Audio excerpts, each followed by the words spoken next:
see all these merchants shining their torches on the stone? It's how you check for the transparency and clarity of the best stones.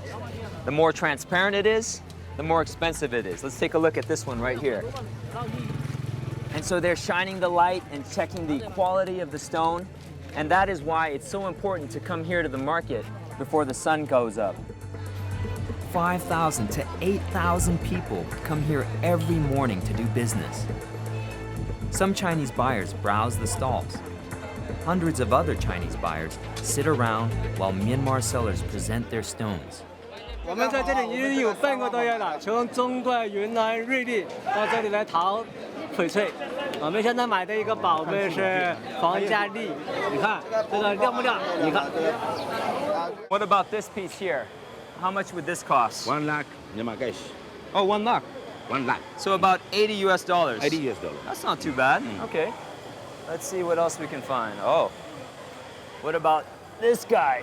Oh, it's pretty heavy. How much is this worth? 200 lakh Myanmar cash. 20,000 US. Yeah. Oh man, okay. I better be very careful then. Putting that down, I don't want to break it. Wow. So then all the transactions that are done here, all of them are done in cash, right? Yeah. That's amazing. That means there are thousands of dollars being circulated all around in the market. Yeah. Well, let's check out the rest of the market. Yeah. Yeah? 90% of the world's jade resources come from Myanmar. According to a report by London-based Global Witness, what's mined in Myanmar is worth more than $30 billion US a year. A transformative amount of money if it were properly spent. So we're talking about a lot of money in the jade trade. How are the people of Myanmar benefiting from this?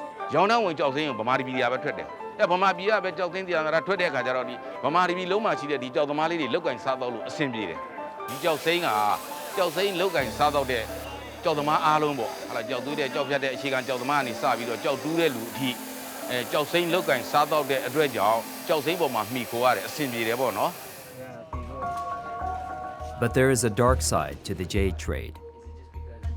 Myanmar journalist Nin Yadanazar has been following this story for over 5 years, and she has seen some horrific things. You've been to the jade mine several times.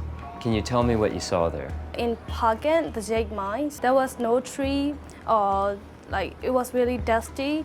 After several decades of Chinese business and the jade business came in, it became the place where it's really dry and the environment is really in bad situation.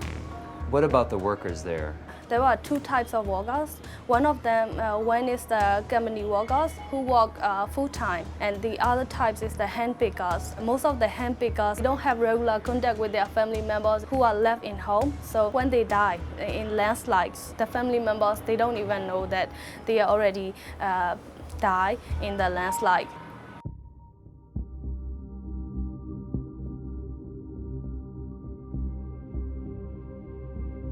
When the government tried to dig out the bodies from the soil, which collapsed because of the machine, it is really hard to know who is who because the machines rip apart the bodies, and also the bodies are already decomposed. That sounds absolutely horrific. Drug addiction among poor miners is also a major problem. Miners take heroin to ease muscle pain, and many get addicted. The problems in the jade mines are well known in Myanmar. There are many problems associated with the jade trade. Land grabs, slave labor, drug addiction. Do you think that the Chinese should take more responsibility for these issues? Of course they should, because they are the only who they find out, right? The jade mining mostly done by the Chinese company. All these ones, none of them never have any knowledge about the responsible business or CSR or whatever. For many decades, they didn't care. They don't know it because nobody tells us. So the Chinese government over the last 10 years or so has come out with a number of guidelines around environmentally and socially responsible investment, sort of going out guidelines and so on. My observation from here is that they seem to be somewhat stuck in Beijing. They are not even filtering down to some of the Chinese SOEs who are here, let alone small private sector Chinese companies who are involved in the jade trade. For a business that is worth $30 billion a year, the jade trade has the potential to bring transformational benefits to Myanmar. But in its current form, it is a blood-stained business. The Myanmar government is now looking at more regulations around the jade trade, and many locals hope the Chinese government will also step in to punish errant Chinese companies.